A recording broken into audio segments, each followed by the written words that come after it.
Hello friends, नमस्कार आप सभी का नर्सिंग एजुकेशन के इस यूट्यूब चैनल पर मैं HR चौधरी आपका बहुत बहुत हार्दिक स्वागत करता हूं।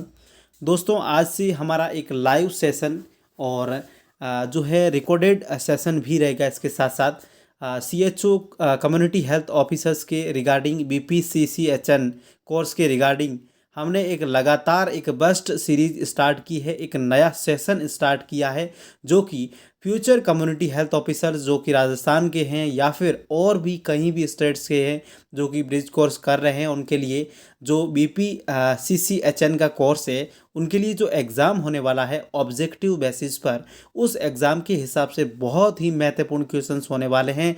और मैं आपके लिए एक पुराने पेपर के हिसाब से लाया हूं कि किस तरीके से आपके एग्ज़ाम में क्वेश्चंस पूछे जाते हैं। तो एग्जाम्पल के तौर पर आप देख सकते हैं, certificate in community health for nurses term end examination June 2021 का एक पेपर है। ठीक है, उस पेपर के आधार पर आप पता लगा सकते हैं दोस्तों किस तरीके से एग्जाम में क्वेश्चंस आते हैं। और ये सभी क्वेश्चंस मैं विथ एक्सप्लेन करूंगा, विथ रैशनल, आपको सारी चीज़ें इस वीडियो में देखने को मिलेगी। तो आप लोगों से मैं उम्मीद करता हूं, विश्वास करता हूं कि आप लोगों का जो प्यार और सपोर्ट है मुझे मिलेगा। तो इसीलिए आप लगातार हमारे साथ बने रहने के लिए यूट्यूब चैनल को आप सब्सक्राइब कर सकते हैं। टेलीग्राम चैनल है, उसका लिंक डिस्क्रिप्शन बॉक्स में है, वहाँ पर भी आप ज्वाइन हो सकते हैं। तो चलिए स्टार्ट करते हैं। बेहतरीन सेशन का पार्ट फर्स्ट वीडियो आपके लिए है। तो यहाँ पर सबसे पहले बता दें, क्वेश्चंस जो है आपके 70 क्वेश्चंस रहने वाले हैं। 70 में से प्रत्येक क्वेश्चंस 1 मार्क का होगा, मतलब जो है आपके 70 नंबर की एग्जाम का पेपर होने वाला है। टाइम पीरियड जो इग्नू का है वो दोस्तों वो 3 आवर्स रहने वाला है। बाकी जो आपका Rajasthan university and health science वो क्या रखती है, उसके लिए एक अलग गाइडलाइन जब जारी होगी उसके आधार पर ही हम बता सकते हैं। तो आज की सेशन का पहला क्वेश्चन आप देख सकते हैं। पहला क्वेश्चन है, the first step in immediate care of newborn is. Questions का मीन्स आपको समझना होगा, क्वेश्चंस के जो ऑप्शंस है उनको समझना होगा, देन आपको आंसर देना होगा। ये सभी क्वेश्चंस में आप फॉलो करें ताकि आपका कोई भी क्वेश्चंस ऑब्जेक्टिव बेसिस है वो गलत होने का चांसेस कम हो जाए। पहला क्वेश्चन है, first step in immediate care of newborn is. मतलब आप न्यूबॉर्न की इमीडिएट केयर करते हैं, मतलब बर्थ के बाद में जो केयर होती है उसमें पहला स्टेप आपको कौन सा फॉलो करना होगा। Option first, wipe both eyes with sterile gauze. Option B, call out the time of birth. Option C, clamp and cut the cord. And option D, dry the baby and provide warmth. दोस्तों, exact right answer की हम बात करें तो options आपका है वो B आपका राइट आंसर हो जाता है, जिसमें प्रायोरिटी हम फर्स्ट देंगे। सबसे पहले हम क्या करते हैं, जैसे बेबी का जो है बर्थ हुआ है तो जैसे बर्थ होते ही आप नर्स क्या करती है, call out the time of birth. मतलब सबसे पहले आपको जो है बेबी का जो है कॉल आउट करना है कि जो सेक्स बताना है कि ये सेक्स है, इतने बजे हुआ है, मेल हुआ या फीमेल। ठीक है, देन आपको क्या करना होगा उसके बाद में सेकंड आपको dry the baby and provide warmth. ठीक है, ये क्या करना है, इसके लिए आपको क्या करना होगा कि आपका जो बेबी है जैसे ही डिलीवर्ड हुआ है उसके बाद में मदर्स की जो अब्डोमेन है उसके ऊपर आप बेबी को है उल्टा लेटा दें। ठीक है, उसके बाद में नेक्स्ट देखेंगे, थर्ड प्रायोरिटी हम बताते हैं, तो वो है आपका जो है clamp and cut the code. मतलब आपकी कोड है वो क्लैंप करनी है पहले, उसके बाद में कट करनी है। ठीक है, उसके बाद में आपका फोर्थ ऑप्शन से वो रहेगा अकॉर्डिंग टू प्रायोरिटी। मैं आपको बता रहा हूँ ताकि आपके किसी भी तरीके से यदि आपको एग्जाम में क्वेश्चन आए तो आप गलत नहीं कर पाओगे। तो वाइफ बोथ आई, मतलब बोथ आई को आप वाइफ करेंगे, मतलब पहुँचेंगे उसको। और कैसे पहुँचना है उसके लिए मैं आपको अलग से बता देता हूँ। इनर कैंथस टू आउटर, मतलब आप इनर कैंथस से गोज को जो पीस का टुकड़ा होता है उसको अंदर inner canthus to outer canthus की ओर आप वाइप करोगे ताकि आपको कोई भी प्रॉब्लम्स नहीं आए। नेक्स्ट देखेंगे हम सेकंड क्वेश्चंस की ओर बढ़ते हैं। सेकंड आपका क्वेश्चन है, onset with respected to pain assessment means. इसका एक अलग से चैप्टर है दोस्तों, आपको आप कहेंगे तो इसके लिए हम ज़रूर आपको अलग से एक चैप्टर का वीडियो बताएंगे ताकि आपको कंप्लीट जो समझ में आए। इस तरीके का एक जून 2021 में क्वेश्चन आया। ऑनसेट क्या है, जो कि respect to pain assessment. Pain assessment का एक क्वेश्चन है जिसमें रेस्पेक्ट ऑनसेट का मतलब क्या होता है, तो उसका राइट आंसर होगा when did pain begin. Option A is the right answer. बाकी इसकी डिटेल है वो आप कमेंट बॉक्स में कमेंट करोगे तो मैं आपके लिए अलग से सेपरेट इसका वीडियो बना दूंगा। नेक्स्ट हम थर्ड क्वेश्चन की ओर बढ़ते हैं दोस्तों। Patient presenting with fever, cough and haemoptysis is most likely to suffering from. दोस्तों आप कंडीशंस देख सकते हैं, पहले क्या क्या कंडीशंस उस पेशेंट के अंदर है। क्वेश्चंस के अंदर आप देख सकते हैं फीवर है उसको फर्स्ट कंडीशन, सेकंड उसके अंदर कफ है, थर्ड आप देख सकते हैं हेमोपोटाइसिस। ये सारी कंडीशंस है वो किस कंडीशंस के दौरान, मतलब इस कंडीशंस के दौरान आप क्या सफ़र करोगे, तो वो है दोस्तों इसमें ऑप्शंस आपके सामने है। निमोनिया है, ठीक है, option A pneumonia, option B pulmonary embolism, option C laryngitis, option D pharyngitis. तो इसके हम करेक्ट आंसर की यदि बात करें तो आपका जो राइट आंसर है दोस्तों वो option A is the right answer, pneumonia. अब निमोनिया में क्या देखा जाएगा, फीवर होगा, उसके अंदर कफ भी होगी और उसके अंदर हीमोपोटाइसिस भी देखने को मिल सकता है। देखेंगे दोस्तों ऑप्शन यदि बी है वो क्या है, पल्मोनरी एम्बोलिज्म। एम्बोलिज्म क्या मतलब क्या है, एयर का कलेक्शन होना, जो पल्मोनरी आर्टरी है उसके अंदर एयर का जो एंट्री होना उसको बोलते हैं पल्मोनरी एम्बोलिज्म। और पल्मोनरी एम्बोलिज्म का सबसे फर्स्ट साइन पूछे आपको तो चेस्ट पेन होता है, तो वो पल्मोनरी एम्बोलिज्म की वजह से भी हो सकता है। नेक्स्ट हम देखेंगे लैरिंजाइटिस मतलब इन्फ्लामेशन ऑफ द लैरिंग्स, और नेक्स्ट देखेंगे फेरिंजाइटिस मतलब इन्फ्लामेशन ऑफ फेरिंग्स। इस तरीके से आपको चार ऑप्शंस आई होप समझ में आ गए होंगे। नेक्स्ट क्वेश्चन थर्ड की ओर हम बढ़ते हैं। क्वेश्चन थर्ड आपका कहता है कि non steroid anti inflammatory drug, non steroid anti inflammatory drug NSAID क्या है, इनमें से कौन सी ड्रग है वो नॉन स्टेरॉयड है, एंटी इन्फ्लामेटरी ड्रग है। तो option D is the right answer. आपका डाइक्लोफेनिक है वो NSAID है, बाकी जो NSAID नहीं है, ठीक है। Option D is the right answer. इस तरीके से क्वेश्चन आपको पूछा जा सकता है। नेक्स्ट हम देखेंगे health education for nausea and vomiting should include all of the following advice by health worker except. इस तरीके के क्वेश्चंस बहुत बार पूछे जाते हैं दोस्तों, आपको बिल्कुल कंफ्यूज नहीं होना है एक्सेप्ट से।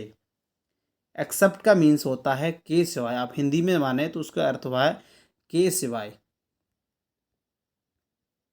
इस क्वेश्चंस का मतलब यह है कि सभी सही है सिवाय एक के छोड़कर। तो ये क्या क्वेश्चंस कहना चाहता है कि health education, nausea and vomiting के बारे में आप हेल्थ एजुकेशन उसको दे रहे हैं, तो इनमें से कौन सी डिवाइड वो हेल्थ वर्कर है वो फॉलोइंग एडवाइस कौन सा हेल्थ वर्कर एडवाइस करेगा सिवाय एक के। तो ऑप्शन ए है अवॉइड NSAID इन अल्सर, ऑप्शन बी है अवॉइड स्टाल्ट फूड मतलब बासी जो फूड होते हैं, बासे मतलब रात को खाना बनाया और सुबह खाया, तो इस तरीके के भोजन को हम अवॉइड करेंगे, ये भी बात सही है। Avoid fresh vegetable and fruit, तो इस प्रकार का जो है नोजिया वोमिटिंग के अंदर अवॉइड नहीं होता है, अपन एडवाइस कर सकते हैं इसको, ठीक है। बाकी प्रिवेंट डिहाइड्रेशन इसका कोई मतलब नहीं है।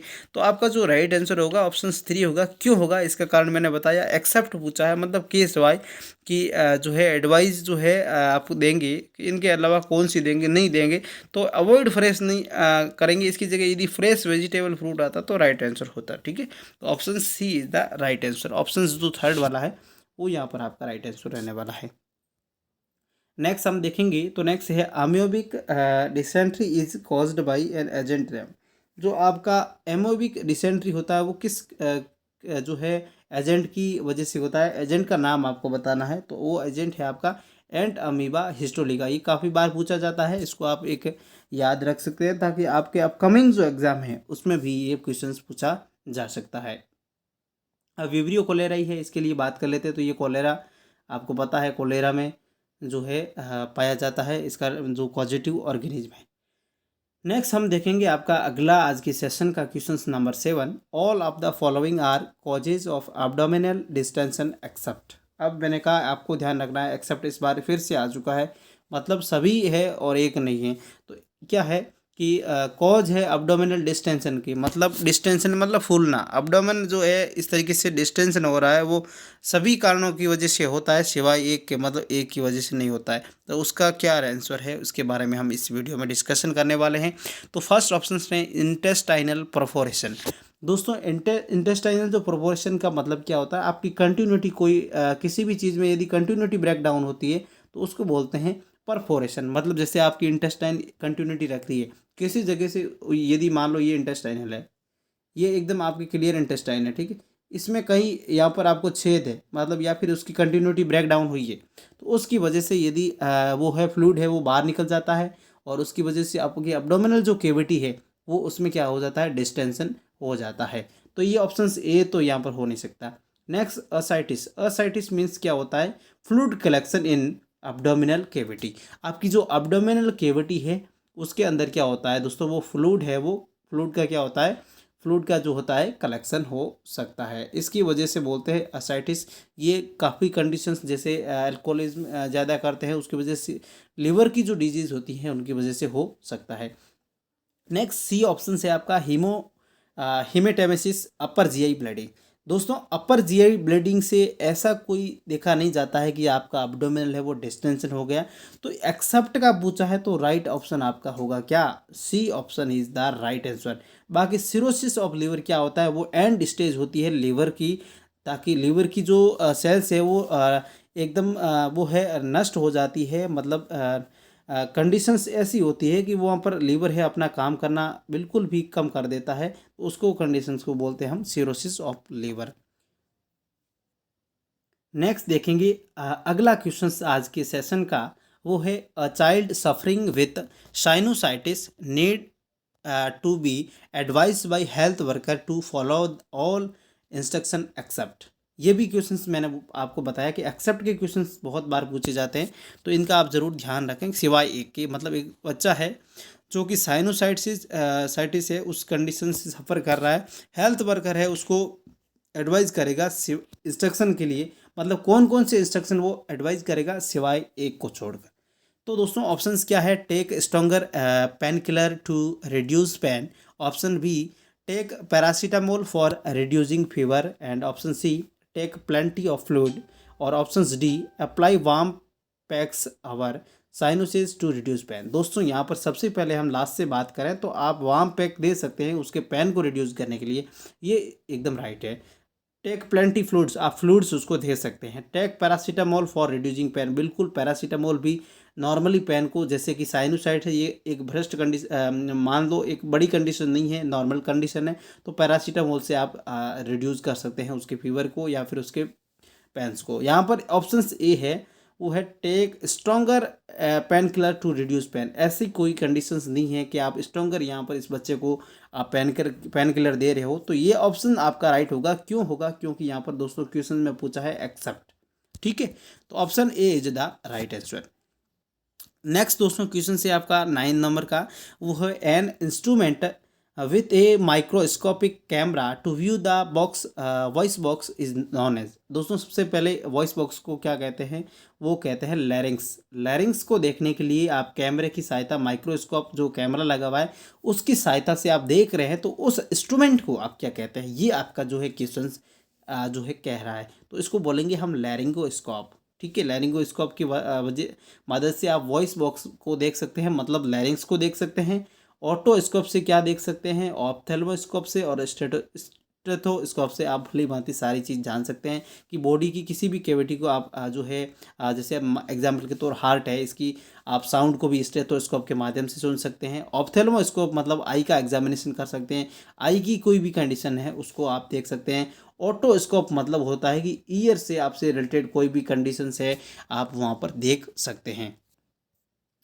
नेक्स्ट आज की सेशन के क्वेश्चंस की ओर हम बढ़ते हैं दोस्तों, तो वो है one of the following is not true related to the cause of pneumonia. अब दोस्तों मैंने कई बार बताया एक्सेप्ट होता है, नॉट होता है, या फिर नॉट ट्रू होता है, इस तरीके के क्वेश्चंस अपन आते वक्त भी बहुत बार गलत करके आते हैं, तो इसीलिए ऐसे क्वेश्चंस के लिए अपन को विशेष तौर पर ध्यान रखना होता है कि हम किस तरीके से क्वेश्चंस को अटेंड कर रहे हैं, वो सारी चीज़ें आपको ध्यान में रखनी होगी। अब क्वेश्चंस आपको कह रहा है कि सभी सही है, मतलब नॉट ट्रू, सही कौन सा नहीं है, बाकी सब सही है। तो इसमें दोस्तों बैक्टीरियल निमोनिया है वो स्ट्रेप्टोकोकस की वजह से होता है, आपको पता है वो बैक्टीरियल निमोनिया होता है। फंगल निमोनिया होता है वो एस्परजिलस से होता है। बाकी देंगे नोजोकोमियल जो है उसकी वजह से क्या होता है, developed resistant to strong antibiotic. आपको पता है कि हॉस्पिटल में होने वाली जो कंडीशंस के दौरान जो इन्फेक्शन होता है उसको बोलते हैं नोजोकोमियल इन्फेक्शन। और नोजोकोमियल इन्फेक्शन क्यों होता है, क्योंकि जो बैक्टीरियाज वगैरह होता है वो स्ट्रॉन्ग एंटीबायोटिक जो है उसके खिलाफ है वो रेसिस्टेंट बना लेते हैं, उसकी वजह से नोजोकोमियल इन्फेक्शंस का चांसेस हॉस्पिटल में बैक्टीरियल बहुत ज़्यादा होता है। बाकी फंगल निमोनिया है वो एस्परजिलस जिलोसिस से होता है। वायरल निमोनिया की बात करें तो क्लेब्सिला एक वायरल निमोनिया नहीं होता है, इसकी वजह से क्या होता है बैक्टीरियल निमोनिया होता है। इसीलिए यहाँ पर जो है ये राइट आंसर होगा। क्यों? क्योंकि नॉट ट्यूब बताया है, ये नॉट ट्यूब है। ठीक है, option A is the right answer. चलते हैं आज के सेशन के अगले क्वेश्चंस की ओर। दोस्तों बहुत इंटरेस्टिंग क्वेश्चन है, आज के सेशन का लास्ट क्वेश्चन है, पर बहुत ही इंटरेस्टिंग होने वाला है। क्वेश्चंस का मीन्स क्या है आप देखें पहले। सबसे पहले, Pneumovax vaccine can be safely administered to all of the following except. फिर से एक्सेप्ट आ चुका है, तो मतलब न्यूमोवैक्स वैक्सीन होती है सेफली आप एडमिनिस्ट्रेट कर सकते हैं सभी में सिवाय एक को छोड़कर। तो वो होता है क्या आप एल्डरली मतलब बूढ़ों में, children less than 2 year age, या डायबिटीज़, या फिर एल्कोहलिक। दोस्तों इसके राइट आंसर की सबसे पहले बात कर लेते हैं। उसका जो राइट आंसर है वो ऑप्शन बी आपका होगा। क्यों होगा? क्यों? इसमें अलग अलग कंडीशन, न्यूमोवैक्स और एक और वैक्सीन आती है। इसकी जो वैक्सीन है दोस्तों, हम उसके बारे में बात कर लेते हैं सबसे पहले। तो न्यूमोवैक्स होती है एक, जिसको हम किस में यूज़ करते हैं नॉर्मली, वो करते हैं अडल्ट में। किसमें? अडल्ट में। अब आप बोलोगे सर चाइल्ड में कौन सी करते हैं निमोनिया को प्रिवेंट करने के लिए? तो चाइल्ड में जो यूज़ करते हैं दोस्तों वो प्रीवनार यूज़ करते हैं। कौन सी करते हैं? इसका नाम है प्रीवनार। प्रीवनार। अब प्रीवनार और नीमोवैक्स में क्या क्या फ़र्क है? नीमोवैक्स में क्या होता है, न्यूमोकोकल कॉन्जुगेटेड वैक्सीन आती है, ठीक है, पीसीवी। और ये जो प्रीवनार है इसके अंदर क्या आता है कि इसके अंदर जो होता है ना न्यूमोवैक्स, इसमें तो आता है वो बाकी इसमें क्या आता है, इसमें पॉलीसेकेराइड मिलता है। इसी वजह से इसमें डिफरेंस है। पॉलीसेकेराइड जो मिलता है जिस वैक्सीन में, न्यूमो वैक्सीन, उसमें अपन चिल्ड्रन लेस देन 2 ईयर में अंदर जो है इफेक्टिवली हम इसको यूज़ कर सकते हैं।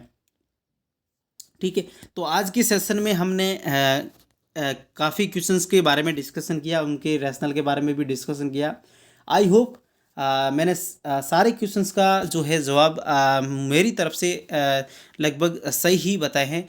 मानवीय भूल हो सकती है, कभी कभार आपको लगता है कि इसका आंसर गलत बताया है, तो बिल्कुल आप बेधड़क कमेंट बॉक्स में कमेंट कर सकते हैं, ताकि हम भी हमारी ओर से कुछ इम्प्रूवमेंट करेंगे। तो आज की इस वीडियो में इतना ही। नेक्स्ट सेशन के लिए आप तैयार हैं तो इसके कमेंट बॉक्स में कमेंट करें, हम आपके लिए जल्द ही नेक्स्ट सेशन को लेकर आएंगे। Thank you so much.